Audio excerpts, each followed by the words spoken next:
जी की भावना को परिभाषित किया जा रहा है। अरे आप सुनिए तो सुनिए, अम्बेडकर जी ने जो अरे आप सुनिए तो जमीनी हकीकत होनी चाहिए। आप सुनिए साहब, आप सुनिए। आश्चर्य है। नो, आप सुनिए, इतनी ऐसा नहीं कर सकते। मैं बोल रहा हूँ, सुनिए आप। सर, जब कॉन्स्टिट्यूशन 1950 में इम्प्लीमेंट हुआ, उस वक्त बाबा साहब अम्बेडकर भी जिंदा थे, जवाहरलाल नेहरू थे, वल्लभ भाई पटेल थे, सभी कॉन्स्टिट्यूंट असेंबली के मेंबर थे। तो उसमें कोई बदलाव उस वक्त आपको नहीं दिखा। और आपके जो मुखर्जी है वो भी थे, लेकिन आज आप नए नए शब्द ला रहे, कंट्रोवर्सी करना, अंबेडकर को बदनाम करने की कोशिश करना और बिल्कुल गलत है। माननीय सदस्यगण, doctor B are Ambedkar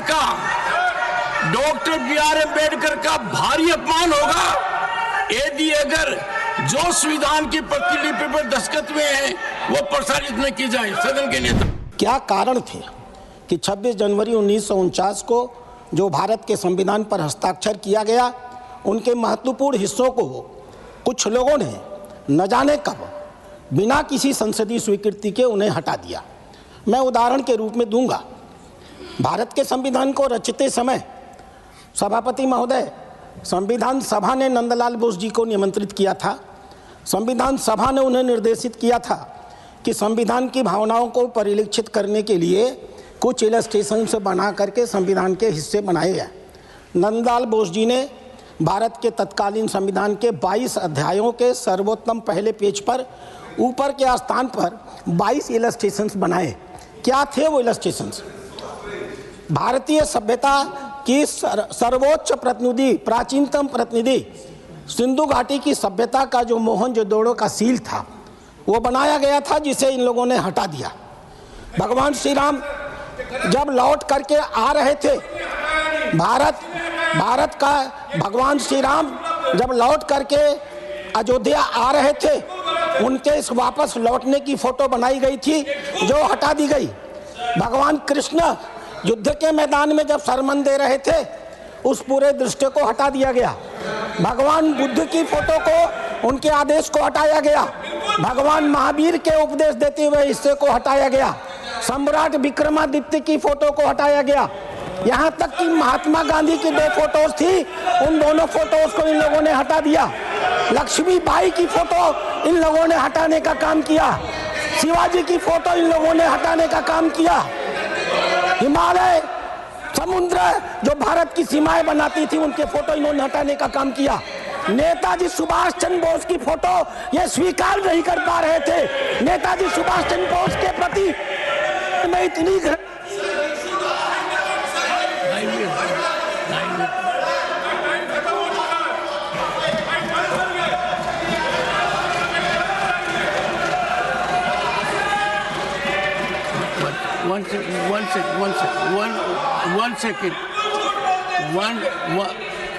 one second.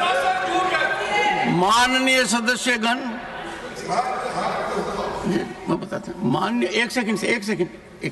माननीय सदस्यगण, भारत के संविधान जो हस्ताक्षरित है वही हमारा संविधान है, और उस संविधान में जो संशोधन हुए हैं वो इसका हिस्सा है।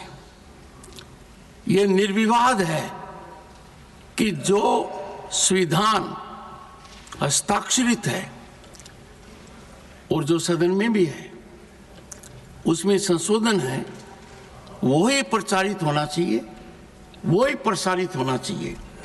यदि अगर कोई भी प्रसारण इसके विभिन्न है, मतांतर है, तो वो किसी भी तरीके से मर्यादित नहीं कहा जा सकता। I will appeal to the leader of the house to ensure that in the country only the authentic version of the Indian Constitution be promulgated. Any violation of this should be taken quite seriously by the government and severe action taken. Leader of the house, leader of the opposition, leader of the opposition. Sir, please मैं आप patiently. नहीं, आप तो जो detail constitution के बारे में यहाँ पर जो व्याख्यान हुआ, मैं समझता हूँ साहब ये अनावश्यक इसको उठा रहे हैं। और डॉक्टर अंबेडकर, बाबा साहब अंबेडकर ने जो कानून बनाया यानी कॉन्स्टिट्यूशन बनाया, उसको कंट्रोवर्सी में लाना चाहते हैं और उसको कंट्रोवर्सी में लाकर ये कहना चाहते हैं माननीय प्रतिपक्ष के नेता जी, अंबेडकर जी की भावना को परिभाषित किया जा रहा है। अरे आप सुनिए तो सुनिए, अंबेडकर जी ने जो अरे आप सुनिए तो सुनिए, जमीनी हकीकत होनी चाहिए। आप सुनिए साहब, आप मुझे सुनिए, तो आश्चर्य है। नो आप सुनिए, इतनी ऐसा सीधी बात। नहीं कर सकते। मैं बोल रहा हूँ, सुनिए आप सर। जब कॉन्स्टिट्यूशन 1950 में इम्प्लीमेंट हुआ, उस वक्त बाबा साहब अंबेडकर भी जिंदा थे, जवाहरलाल नेहरू थे, वल्लभ भाई पटेल थे, सभी कॉन्स्टिट्यूंट असेंबली के मेंबर थे। तो उसमें कोई बदलाव उस वक्त आपको नहीं दिखा। और आपके जो मुखर्जी हैं वो भी थे, लेकिन आज आप नए नए शब्द ला रहे। कोई विक्रमादित्य की फोटो बोल रहा है, कोई कृष्ण की बोल रहा है। वो कहाँ है संविधान में? मुझे बताइए। मैं भी संविधान देखा हूँ, पढ़ा हूँ, जो कुछ समझ में आता।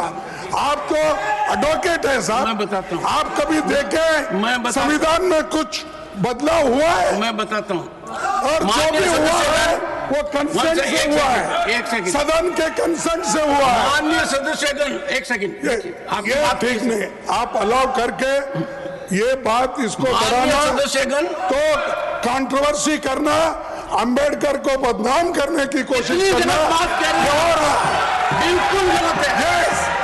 माननीय सदस्यगण, डॉक्टर बी आर अम्बेडकर का भारी अपमान होगा यदि अगर जो संविधान की प्रतिलिपि पर दस्तखत हुए हैं वो प्रसारित न की जाए। सदन के नेता। सर, आदरणीय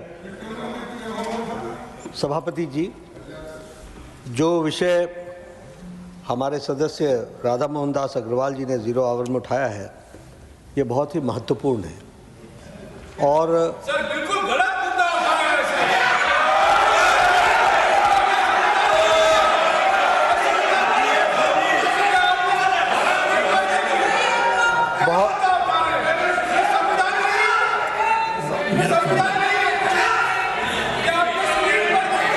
जयराम जी, मैं बोल रहा हूँ, आप बैठ।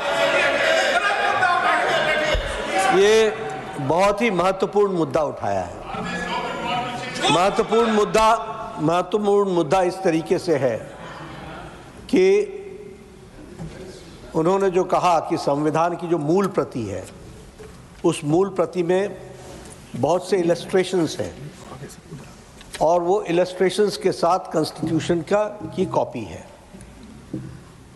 वर्तमान में जो कॉन्स्टिट्यूशन की कॉपी पब्लिश हो रही है उसमें वो इलस्ट्रेशंस नहीं है। आपके स्क्रीन पर देखे नहीं है, उसमें वो इलस्ट्रेशंस नहीं।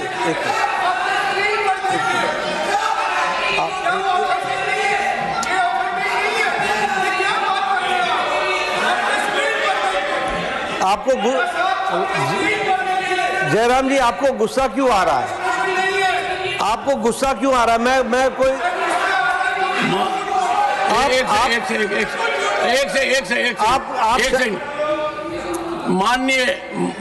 माननीय प्रतिपक्ष, माननीय सदन के नेताजी, जयराम जी को गुस्सा क्यों आ रहा है यह भारत का स्वास्थ्य मंत्री बताएगा। यह आपकी जिम्मेवारी है। ये देखिए, ये मूल प्रति है, इसमें पूरा इलस्ट्रेशन दिया हुआ है, ये बता रहा है।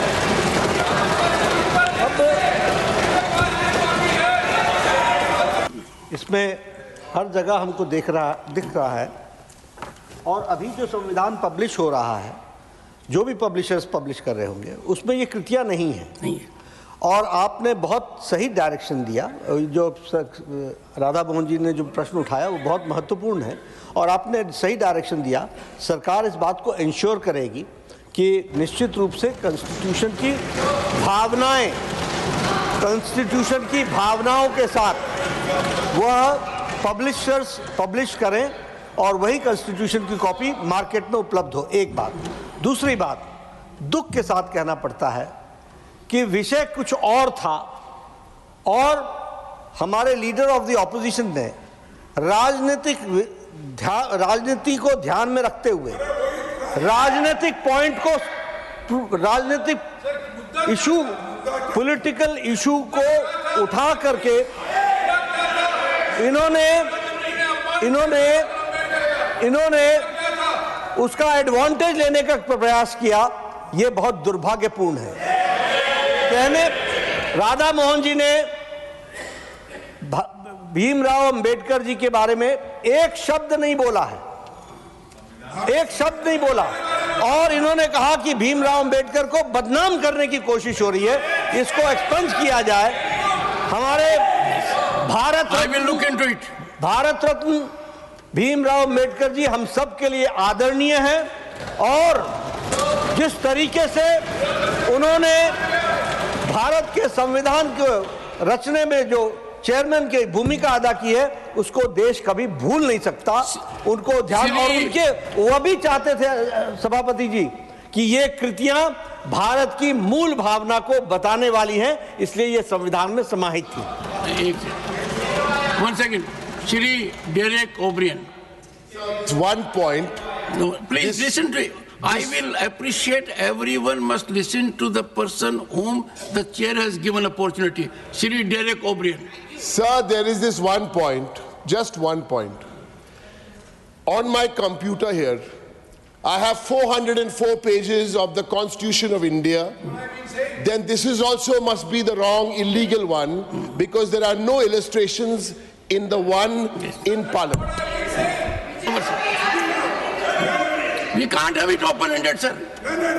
Your intervention, I have noticed.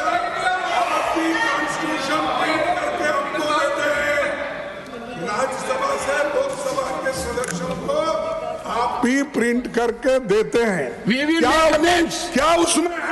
We will make amends. Anyone who has done this omission is responsible. No one is accepted to it. I am not accepted to it. The nation will have only the constitution given by Dr. Ambedkar and founding fathers with the changes effected by the parliament. Nothing else will go on record. Sri Ramjal Suman. Sir. सभापति जी, Rhetoric. Sir, you are saying nothing but politics, not appreciating the point. The point is very categorical. Dr. Radha Mohan Agarwal needs to be appreciated, accoladed, applauded.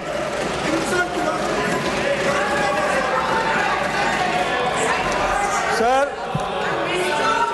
मैं बार बार सभापति जी, मैं बार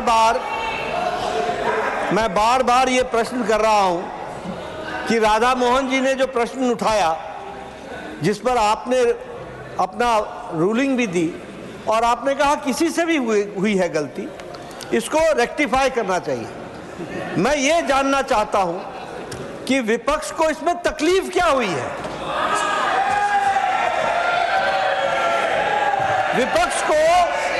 विपक्ष को यह कहना चाहिए था कि very good Radha Mohan ji, you have raised a very valid point and it should be taken care, and who is the custodian? The government should rectify, and I say that we will rectify it.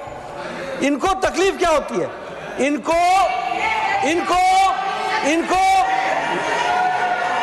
इनको तकलीफ इसलिए होती है सभापति जी, इनको तकलीफ इसलिए होती है क्योंकि इनको जो संविधान में वो कृतियां हैं वो कहीं ना कहीं तकलीफ देती हैं।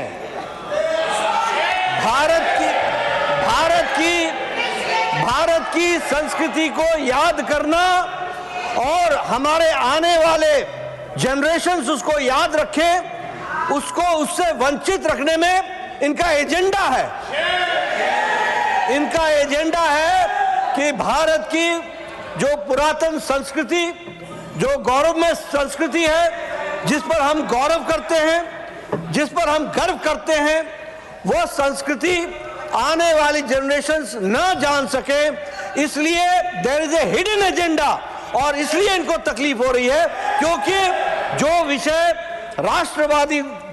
राष्ट्रवादी विचार से ओतप्रोत होकर हमारे भाई राधा मोहन जी ने उठाया है, उसने इनको गुस्सा दिला दिया। क्यों? क्योंकि राष्ट्रवाद के बारे में इनके जो डेफिनेशंस हैं, वह डेफिनेशन में गौरवमय इतिहास को भूलना लिखा है, और हमारे कहा है कि हम अपने गौरवमय इतिहास को ध्यान रखेंगे और गौरवान्वित तरीके से उसको आगे बढ़ाएंगे।